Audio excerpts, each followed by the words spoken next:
Bonjour et bienvenue dans ce décryptage approfondi. Aujourd'hui, on s'attaque à un monument. On va prendre le temps de plonger en profondeur dans l'un des textes les plus fascinants, les plus denses et les plus visuellement saisissants de toute l'histoire humaine, le livre de l'Apocalypse. Imaginons un instant entrer dans un immense musée antique entièrement dédié au surréalisme, où chaque mot peint une toile cosmique complètement vertigineuse. Pour poser le décor, il faut savoir que ce texte a été écrit par un homme nommé Jean, qui était exilé sur l'île de Patmos. À l'époque, Patmos, c'était en gros l'équivalent d'un Alcatraz romain, un rocher super aride et isolé au beau milieu de la Méditerranée. Du coup, ces visions cosmiques flamboyantes, c'était vraiment une évasion littéraire et spirituelle spectaculaire pour faire face à une réalité de détention qui était, disons-le, particulièrement rude. Mais avant de vraiment commencer notre parcours, on va dissiper un malentendu très courant. Le mot apocalypse, en fait, ça ne signifie absolument pas la fin du monde ou une énorme destruction cataclysmique. Loin, très loin des explosions hollywoodiennes ou des astéroïdes géants, ce terme vient du grec ancien apocalypsis, qui se traduit tout simplement par un dévoilement ou une révélation. L'objectif numéro 1 de ce texte, c'est juste de lever le rideau, un peu comme au théâtre, pour montrer une immense réalité spirituelle qui est cachée juste derrière le chaos apparent du monde politique et social. Ce texte possède une architecture incroyable, presque millimétrée. Alors voici notre feuille de route pour cette exploration. On commencera par la vision de Jean, puis on verra les 7 assemblées, ensuite les sceaux, trompettes et coupes, le dragon et la bête, la chute de Babylone, pour terminer sur la Nouvelle Jérusalem. Allez, c'est parti pour notre première grande section, la vision de Jean sous le signe de l'alpha et de l'oméga. L'échelle épique de ce récit est posée direct, dès les toutes premières lignes.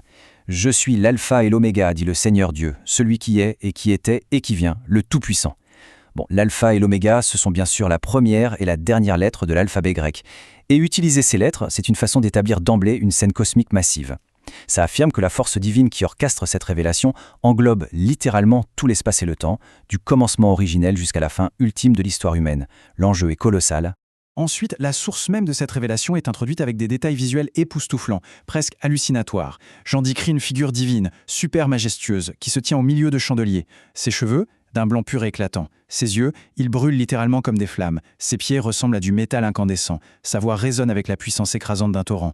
Et, détail incroyable, une épée aiguisée à 2 tranchants sort directement de sa bouche. Il faut bien comprendre que ce n'est pas du tout censé être un portrait physique réaliste. C'est un formidable collage symbolique, conçu pour inspirer une profonde crainte et projeter une autorité absolument indiscutable.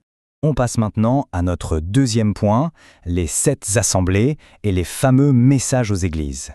S'il y a bien une chose primordiale à retenir sur la structure de ce texte, c'est son obsession absolue pour le chiffre 7. Dans la pensée hébraïque antique, 7, ce n'est pas juste un nombre pour compter, c'est vraiment le symbole ultime de la perfection, de l'achèvement et de la complétude divine. Ce rythme majestueux commence donc avec des lettres qui sont adressées très spécifiquement à cette assemblée. Ce sont des communautés historiques concrètes qui étaient géographiquement situées en Asie mineure. Ces 7 lettres, elles agissent un peu comme des points d'ancrage moraux. Chacune est finement adaptée à la réalité politique et sociale de sa communauté.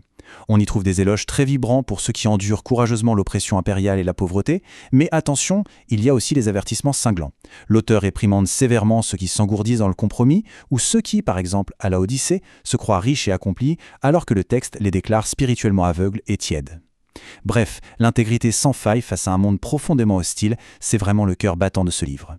Troisième partie, et là le rythme s'accélère, les sceaux, les trompettes et les coupes, l'escalade du jugement. Le jugement cosmique s'ouvre sur un livre scellé par 7 sceaux. Et l'ouverture des 4 premiers libère une des imageries les plus viscérales de toute la littérature mondiale, les fameux 4 cavaliers. D'abord, on a un conquérant couronné qui avance implacablement sur un cheval blanc pur. Puis, la guerre totale qui éclate sur un cheval rouge sang balayant toute forme de paix. Ensuite, l'ombre glaçante de l'injustice économique et de la famine arrive sur un cheval noir en tenant une sombre balance.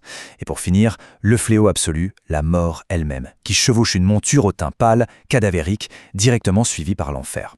Ces figures terrifiantes, elles incarnent à la perfection les tragédies humaines dévastatrices générées par la soif de pouvoir. Mais l'auteur est subtil. Il insère judicieusement des pauses dramatiques. Juste avant le déchaînement du dernier sceau, on a un interlude crucial qui souligne que 144 000 individus reçoivent un sceau divin sur leur front, en guise de protection. Alors c'est super intéressant de noter que ce nombre de 144 000, ce n'est généralement pas considéré comme un recensement littéral ou une jauge stricte. C'est plutôt le symbole d'une immense armée spirituelle complète issue des 12 tribus. En fait, ça démontre que même au beau milieu de l'effondrement total, une préservation intérieure inébranlable reste possible. Et puis, cet effondrement narratif s'accélère inexorablement. C'est assez fascinant, hein, ces jugements grandioses s'imbriquent les uns dans les autres, exactement comme des poupées russes. L'ouverture du 7e et dernier sceau déclenche instantanément 7 trompettes.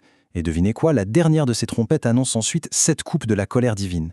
C'est une architecture textuelle vertigineuse et minutieuse, conçue pour frapper la mer, la terre et le ciel par vagues successives d'intensité croissante.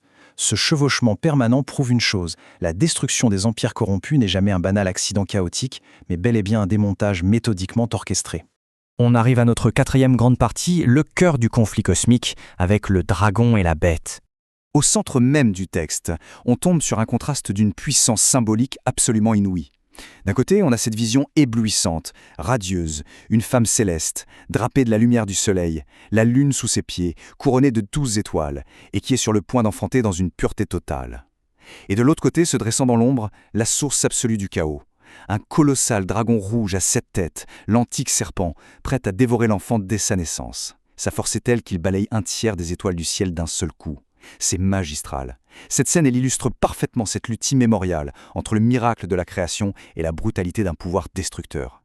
Précipité sur Terre, ce dragon va incarner sa volonté à travers des empires humains complètement despotiques. Et c'est précisément ici qu'apparaît l'un des nombres les plus célèbres et sans doute les plus mystifiés de toute l'histoire de la littérature, 666. La clé pour comprendre ce passage, c'est ce qu'on appelle la guématrie, une pratique ancienne qui consiste à attribuer une valeur numérique aux lettres d'un alphabet. En hébreu ancien, si on additionne les lettres qui forment le nom du cruel empereur romain Néron César, on obtient très exactement 666. Ça pointe donc très directement vers la tyrannie romaine. Mais au-delà de l'histoire pure, le texte nous décrit un système global d'oppression terrifiant où on ne peut ni acheter ni vendre sans une marque. Ça montre que la survie économique exige en réalité une allégeance idéologique totale à l'empire. Toute la force phénoménale de cette narration s'appuie sur un dualisme littéraire imparable. D'un côté, la monstruosité brutale d'une bête qui émerge des flots. C'est un vrai cauchemar géopolitique, un mélange avec un corps de léopard féroce et de lourdes pattes d'ours, qui utilise la terreur pure pour forcer l'adoration du monde entier. De l'autre côté, en contraste radical, on a la sérénité tranquille de l'agneau sacrificiel debout sur le mont Sion. Il ne s'agit pas juste de 2 personnages fantastiques qui s'affrontent. Ce sont en fait les 2 seules voies possibles dans l'univers de l'auteur. Soit on remporte la victoire par la violence armée et l'intimidation, soit on triomphe par l'intégrité, le sacrifice de soi et la vérité pure. Ce qui nous amène à la 5e partie, la chute de Babylone, c'est-à-dire la fin inévitable d'un empire. Pour représenter cet effondrement géopolitique, l'auteur convoque l'image historique la plus puissante d'un pouvoir oppressif, Babylone la Grande.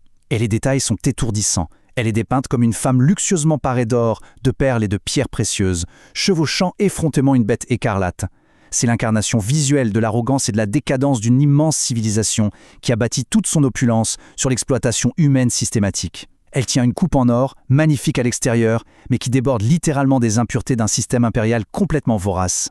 Et là, le climax dramatique retentit avec une finalité foudroyante.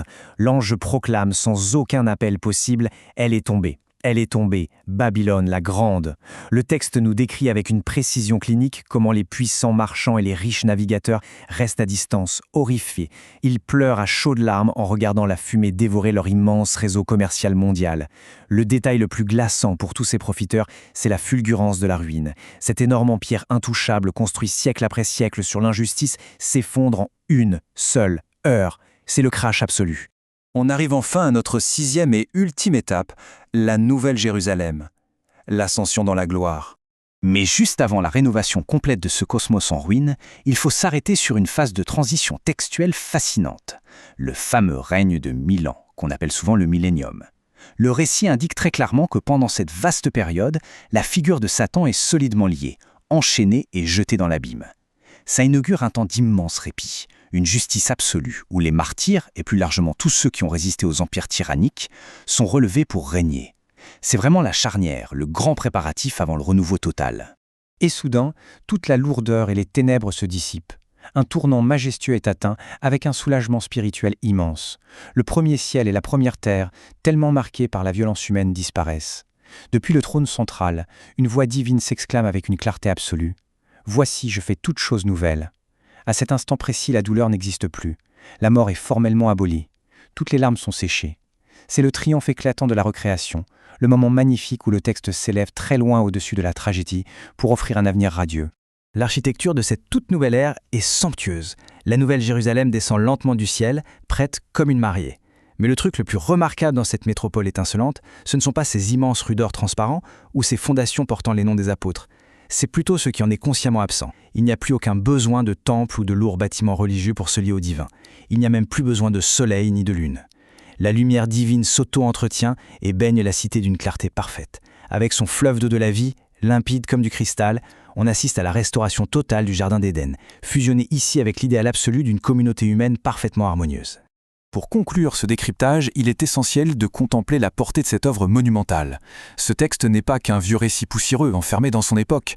Ses symboles, les cavaliers redoutables, la bête oppressive, la cité lumineuse de paix, sont tellement ancrés dans notre inconscient collectif qu'ils infusent continuellement la littérature contemporaine, le cinéma et notre manière même d'imaginer la tyrannie d'un côté et l'espoir de l'autre.